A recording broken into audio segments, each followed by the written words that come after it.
പൂനെ കന്യാകുമാരി ജയന്തി ജനത express വിവിധ സ്റ്റേഷനുകളിൽ പിടിച്ചിട്ടതോടെ പെരിയനാട് railway സ്റ്റേഷനിൽ വൻ പ്രതിഷേധവുമായി യാത്രക്കാർ.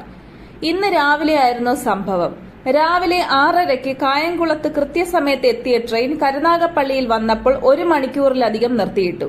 തുടർന്ന് കോട്ടയം കൊല്ലം പാസഞ്ചർ അടക്കം 2 ട്രെയിനുകൾ കടത്തിവിട്ട ശേഷമാണ് ജയന്തി കരുനാഗപ്പള്ളിയിൽ നിന്ന് പുറപ്പെട്ടത്. തുടർന്ന് പെരിയനാട് എത്തിയപ്പോഴും ജയന്തി ജനത പിടിച്ചിട്ട ശേഷം ഇന്റർസിറ്റി എക്സ്പ്രസ് കടത്തിവിട്ടു. ഇതോടെയാണ് ജയന്തിയിലെ യാത്രക്കാർ പ്രതിഷേധവുമായി സ്റ്റേഷൻ മാസ്റ്ററുടെയും ലോക്കോ പൈലറ്റിന്റെയും മുന്നിലെത്തിയത്. പ്രതിഷേധം കയ്യേറ്റത്തിന്റെ വക്കോളം എത്തുകയും ചെയ്തു. ചിലർ റെയിൽവേ പാളത്തിൽ ഇറങ്ങി നിന്നും പ്രതിഷേധിച്ചു.